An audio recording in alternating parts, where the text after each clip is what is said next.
and welcome to another EESW Learn Coding with Scratch video. Today we're going to be building a game that might look a little bit familiar to some of you, called Flappy Dino. Our dinosaur is going to be falling, and we're only going to have one button, the spacebar, one input to control the dinosaur to keep it from falling. The object of the game is to avoid the bottom of the screen and also avoid the pipes that are moving from the right to the left. We've got three variables in this. The speed controls the speed which the pipes move at, and you'll notice that as the score increases, the speed decreases. That means the pipes start moving a little bit faster. And we also have pipe frequency, which controls the amount of time between pipes. So we're going to get into a little bit of maths in this project, but it's nothing we can't handle. Let's get started. We're going to hit create to start our new project, and that's going to take us to our clean, empty workspace. And the first thing we're going to do is set up our sprites. We don't need Scratch the cache here, so we'll get rid of them. And once this loads, there we go. I'm going to choose this one here. It's got some nice costumes and it looks like we can make it flap its wings. You can of course choose any sprite you'd like, but we're going to go with the dinosaur for this video. We're also going to paint a straight black line, just like that. We're going to use this as the floor in our game. Move that down as low as we can, and we'll call it floor. And the last thing we need to do is paint or draw the pipes that scroll across the screen. We can't choose a sprite for those, so we're going to have to paint them ourselves. We're going to use the rectangle tool here, and we're going to draw a rectangle and another rectangle. Let's look at the fill color. So if we select this, we can change the gradient here to make it look a little bit nicer. So now we have purple and blue. Let's go with purple and a slightly darker purple. How does that look? That will do. And we'll do the very same here.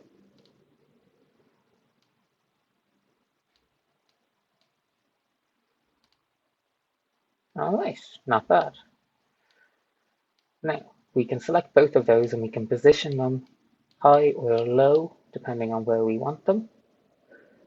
So let's bring this one up slightly, and we can then copy and paste another pipe, and then just use the flip vertical tool there to turn it upside down. And now we've got two pipes, just like that. Now, as the pipes go across the screen, we want them to change position. We don't want the space in the center always being here. So what we're going to do is we're going to make a bunch of costumes.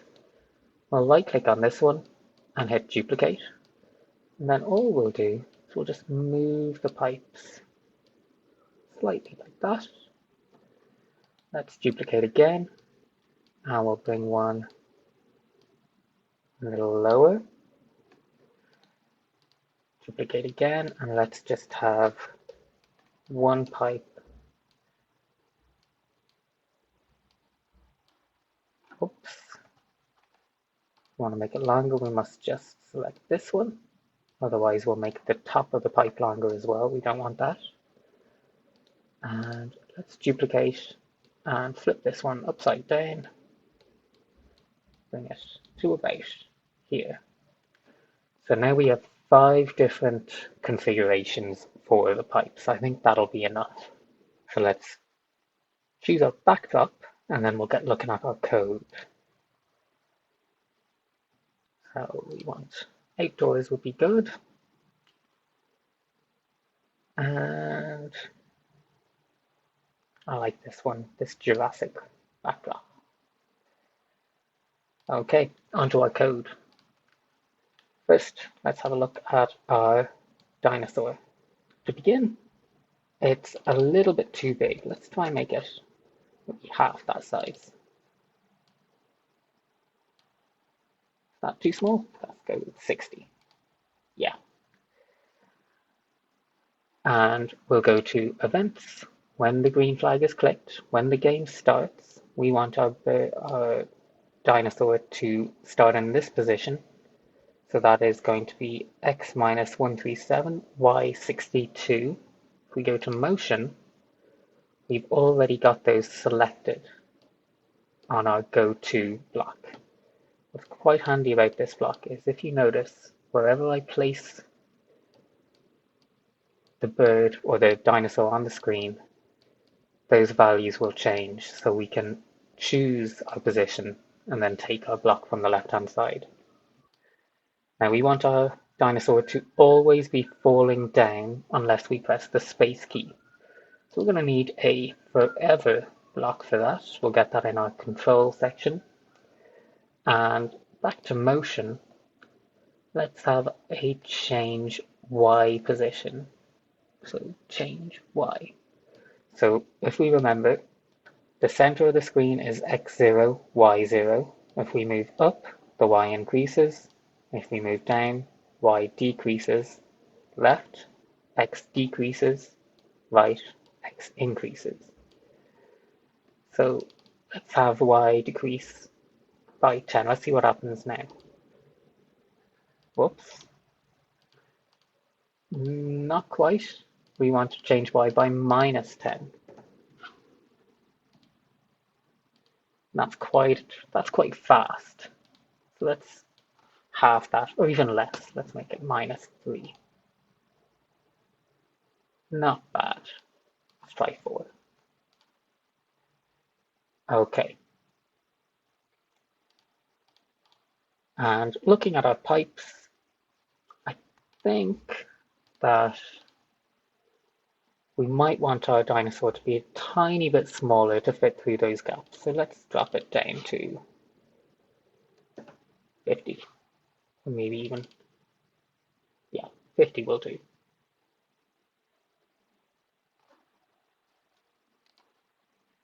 So our dinosaur is falling whenever the game starts.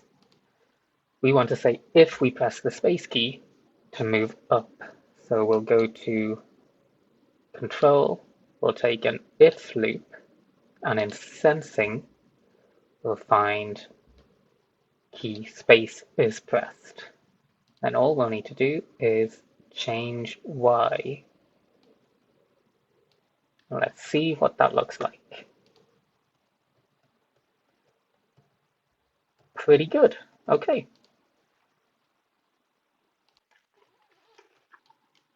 Now we want our dinosaur to switch costumes when we press the space key to look as though it's flapping its wings.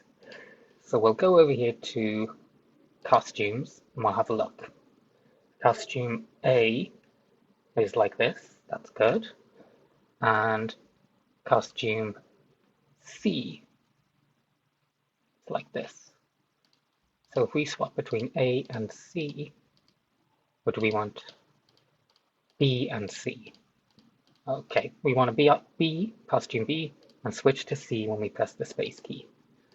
So let's put that into our code. We'll go to looks and we'll say always switch to costume B, and if space key is pressed, switch to costume C. Let's check that out. Much better. Okay. We'll move on to looking at the code for our pipes. Let's go with that. Pipe. Okay, first things first, we want the pipes to start off on the right-hand side of the screen. Let's move that as far right as we can. And when the green flag is clicked, we actually want this pipe to be hidden, because what we're going to do is we're going to set clones of the pipe to move across. We want to leave this one out of the way and unseen. Before we set up our clones, let's set our three variables. So we have a variable for our score, we have a variable for our speed, and we have a variable for pipe frequency. This is how much time is going to pass before the next pipe appears on the screen. Let's move these down and out of the way over here.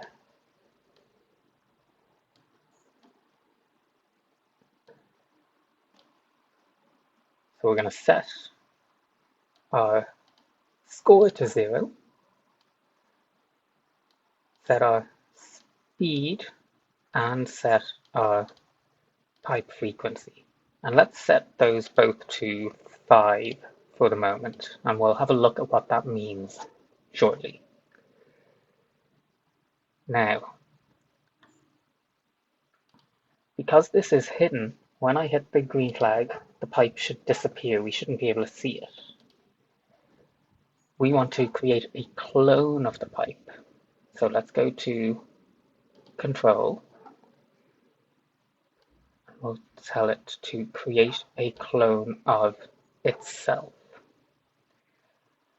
Then what we're going to do is we're going to tell it how long to wait before making a new clone of itself. So I'm going to take a forever block.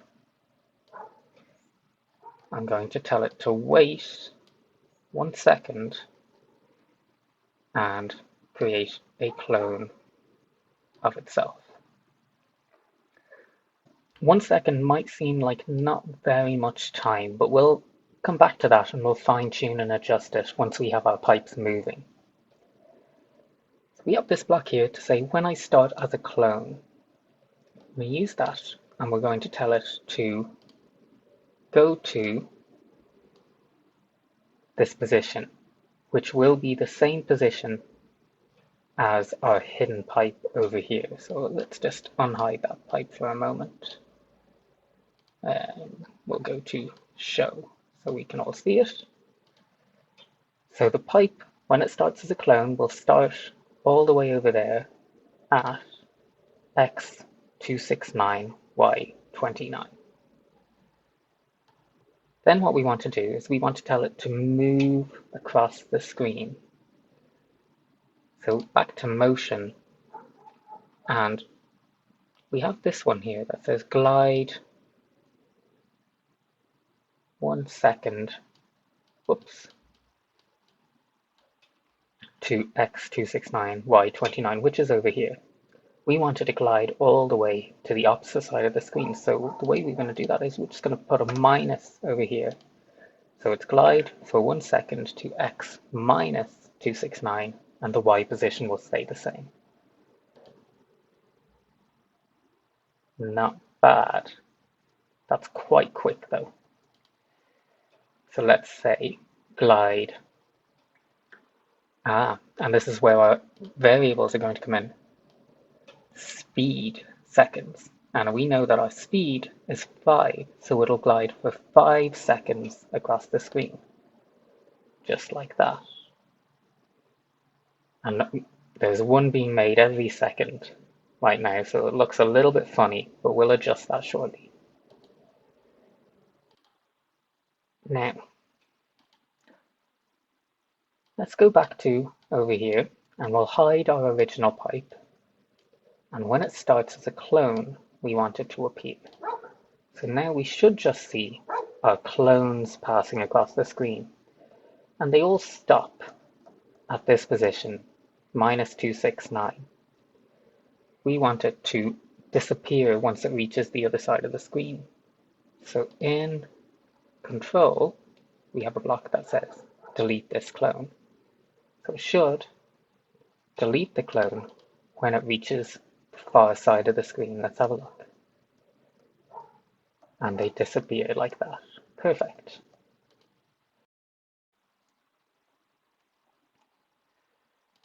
Okay, now it's the same costume that scrolls across the screen every time. So we want to randomize that. The way we're going to do that is we're going to go to looks, and we're going to say switch costume, put that at the very top, and in operators we have a pick random. Now we have 5 costumes, so we can say pick random 1 to 5. And that should randomize the pipes that come out. That looks pretty random to me. I think we're onto something here.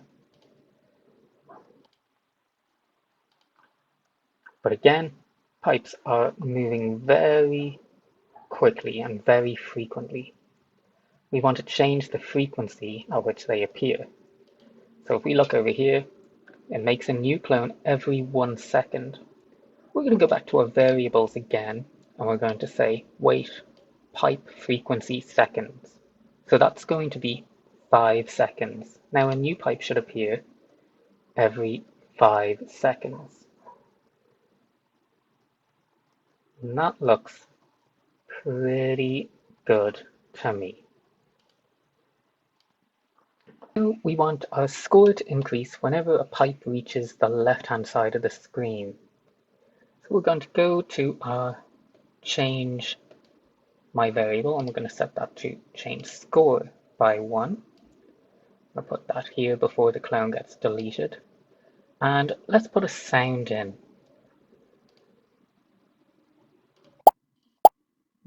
Something, I think I have one in mind, and it is called collect.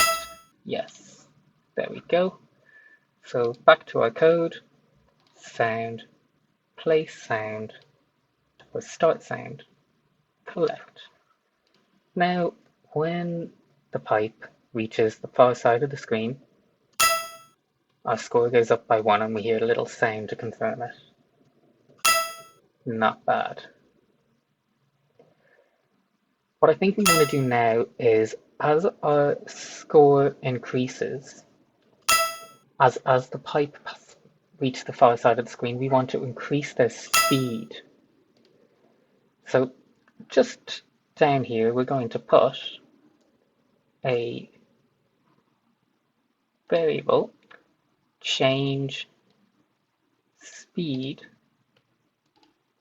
by minus, let's try -1. So it decreases the speed from 5 seconds to 4 seconds. And it'll decrease each time a pipe passes the far side of the screen. So there's our first pipe, takes 5 seconds to move. Our second pipe will take 4 seconds. Our third pipe, 3 seconds. Our fourth pipe, 2 seconds. I wonder what happens when it reaches 0.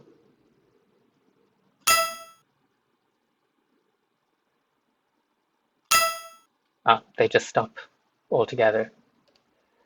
So we want to put an if statement to say to keep our speed above 0. So we'll go to control and we'll use an if statement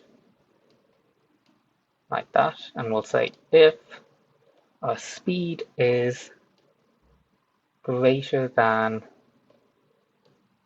1.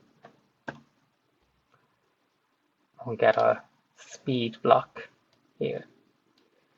So now our speed should never decrease below 1 second. Let's have a look. So again, this one takes 3 seconds, 2 seconds for the next,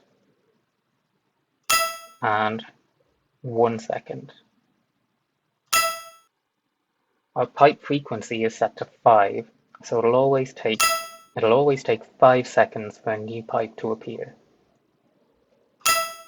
That doesn't look too bad. Of course, we don't want it to increase that quickly, so let's change it by maybe half a second each time. Now, we'll notice that the speed of our pipes will increase, and when the speed increases enough, we'll have a little bit of waiting time in between each pipe, like this here. So what we want to do is we also want to increase the amount of time, or decrease the amount of time we need to wait between pipes, this pipe frequency variable here. So there's a few ways we could do that. Let's start off with the simplest way. We'll go to control, we'll get a forever block, we'll put this to run when the game starts, just like that. And let's go to variables and we will change pipe frequency by -1. So now, you'll see our pipe frequency is dropping into the minus numbers, and that means that bad things happen. Okay, we broke it. Right. We don't want our pipe frequency to drop below 0. So let's use a repeat until, and I'll get an operator, pipe frequency equals 1. So let's put a pipe frequency in here. Now again, start off, our pipe frequency has already dropped to 1. It's all happened a little bit too quickly, and we're straight away into the game looking very, very tough. And you'll see the pipes increasing in speed as well, making it even tougher. So that won't do. We want the pipe frequency to increase only once every so often. So let's use our score to do that. Let's say we want our score to control when our pipe frequency drops. We could use an if block, an operator like this, and our score variable. And we could say if our score is 5, change pipe frequency to 0, or change pipe frequency by -1. And if we want our score to drop again, or our pipe frequency to drop again, we'd need another block to say when to decrease, and again another block like this. So now, when our pipe frequency, or when our score is at 5, our pipe frequency will drop. So let's have a look here. So I'll just wait until we hit 5. Again, our pipes are moving a little bit faster. 3. Okay, now our pipe frequency has dropped all the way to 1 immediately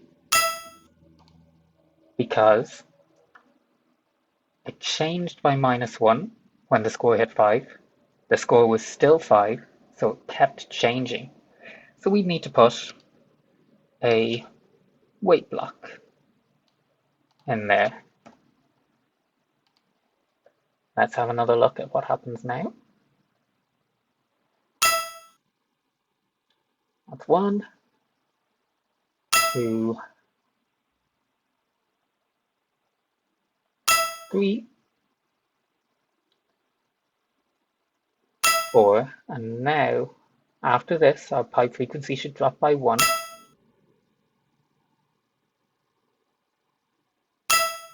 Okay, not bad. Now there is a neater way of doing this, and that is using a mod block. So let's have a quick look at what a mod block does now. So we're not going to need this for the moment. Let's just take that and put it off to the side and have a look just here. We'll go down to operators and we'll find our mod block.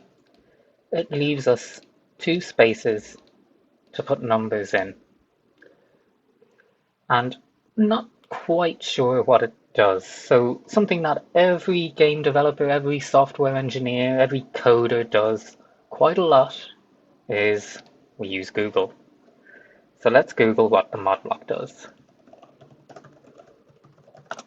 There we go.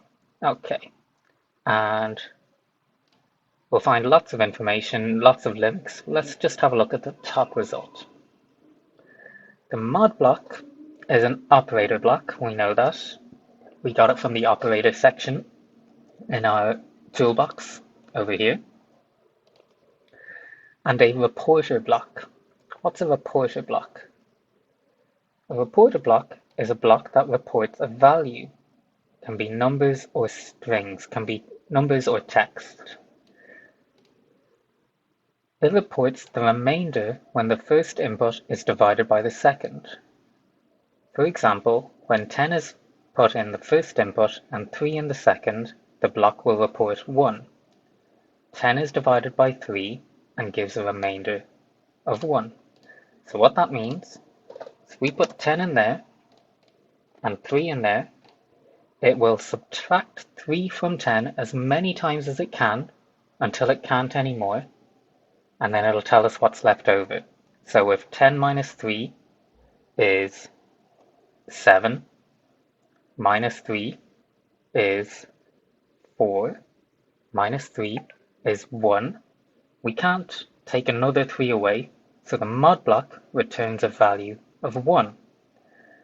If we put our score in there, divided by 5, what we can do is we can do something quite interesting. We can put our equals block, our equals operator, and we can put that in there and say 0. So once we put that inside an if statement, if the score divided by 0 returns a remainder of 0, which means if the score divided by 5 returns if the score is divisible by 5. If the score is 10 divided by 5, takes 5 away, returns 5, takes 5 away again, comes back to 0. If the score is 11, we take 5 away, we get 6. We take another 5 away, we get 1. So that is not divisible by 5. So let's put this code, change pipe frequency by -1 in there. Now every time the score can be divided by 5 and return a remainder of 0 with nothing left over, then it'll decrease the pipe frequency by 1. It'll make the pipes a little bit faster. So you notice it's already taken 1 away. So we need to do something about that in a minute. Let's just test it to see what happens when our score hits 5 now.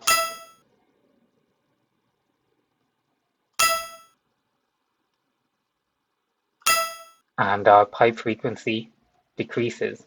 So our pipes get a little bit faster. When we hit 10, that should go down again. Okay, here we go. And it drops one more time. Perfect. What happens when it hits 15?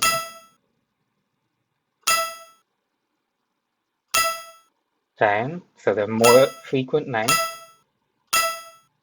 And when it hits 20, yeah, okay, that's the problem. So we don't want our pipe frequency to go below -1. Let's use a repeat until block. Repeat until pipe frequency equals 1. Get my variable, pipe frequency. So now it should decrease every time we reach a multiple of 5. So when we reach 5, 10, 15, 20, until the pipe frequency is at 1 second. So we start off nice and slow. 4 seconds in between pipes. And it takes 4 seconds for the pipe to reach the end.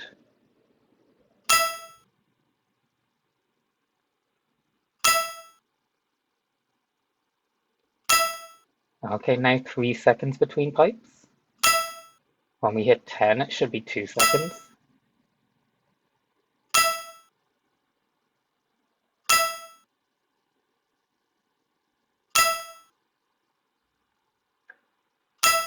And when we hit 15, should drop to 1 second between pipes, and it should stay at that. Same way our speed stays at 1.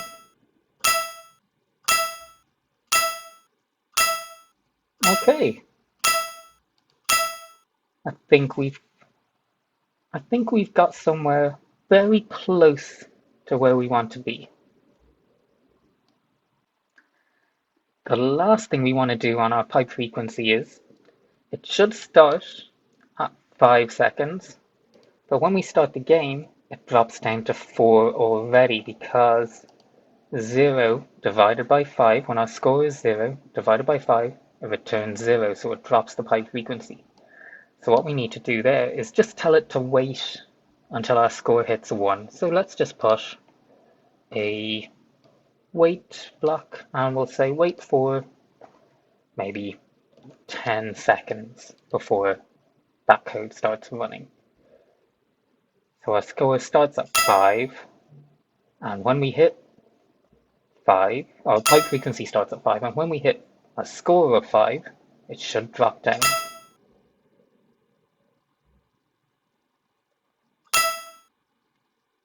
Okay, here we go. That's it. Okay. I think we're... Well, let's just clean that up first. We'll get rid of those. Put those back in our toolbox. We don't need them. And let's have a look at the rules for our dinosaur. We want the game to end when the dinosaur touches one of the pipes and when the dinosaur touches the floor.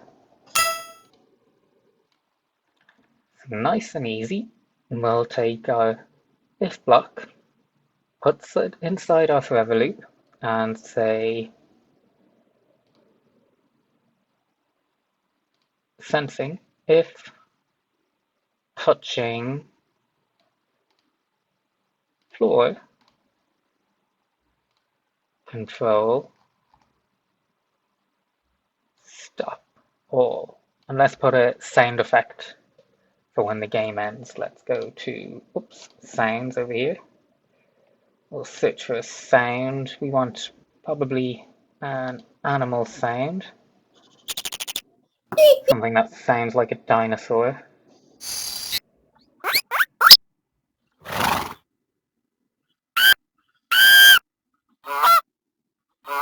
I like that one. Let's go with squawk. So if it touches the floor, play sound squawk, and then stop the game. Let's test it. Oh, oh, the sound didn't play. Stop because it started to play and then it stopped. So let's try play sound squawk until done.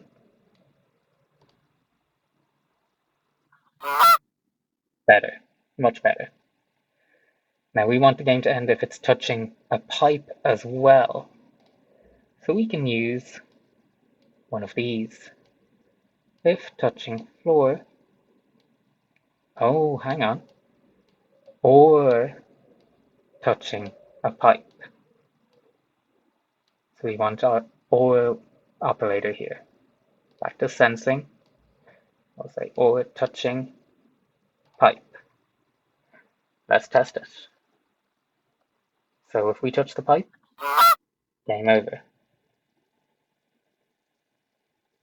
We can pass by the pipe like that, and we can pass in between that pipe.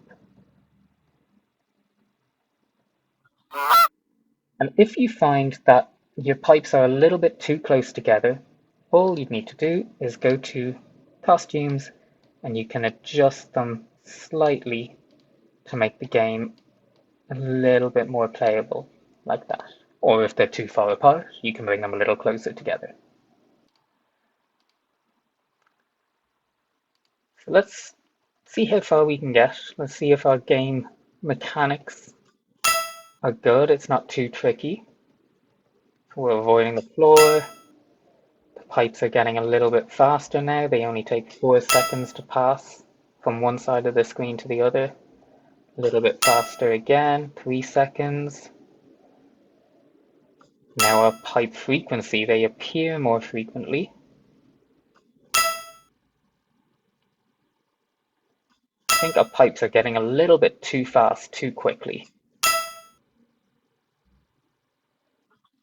Yeah, yeah. So let's change that to only decrease by a very small amount. So let's say minus 0.1. Now, it won't be too noticeable, the speed at which our pipes move. If we keep it at 0.01, it'll take 10 scores, 10 pipes for it to increase by 1 second.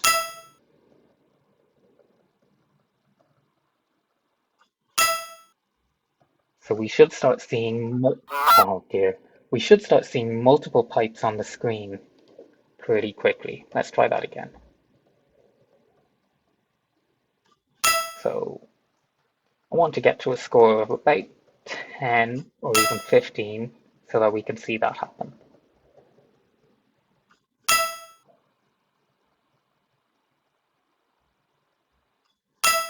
It looks like we have the width between our pipes set pretty well. Not too small and not too big to make it easy.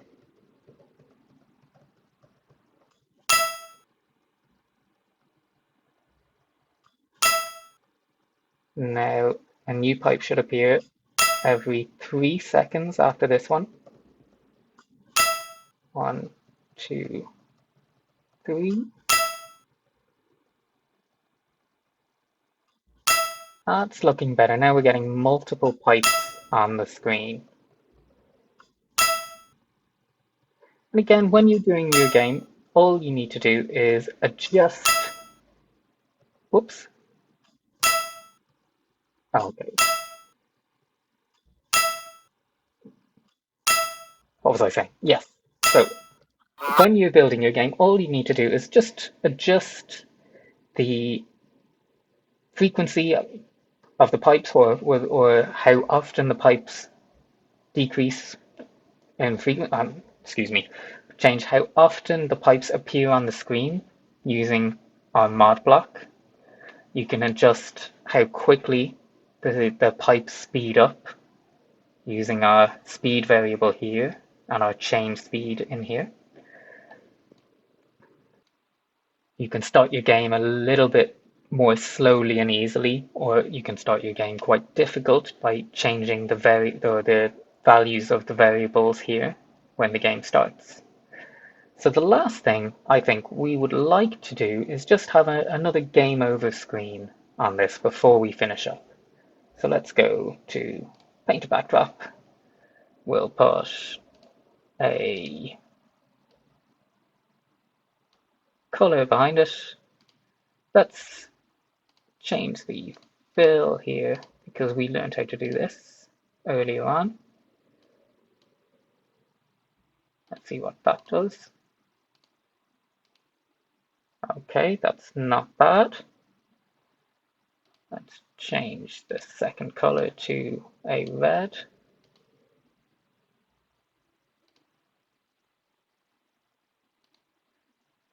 And put our game over text.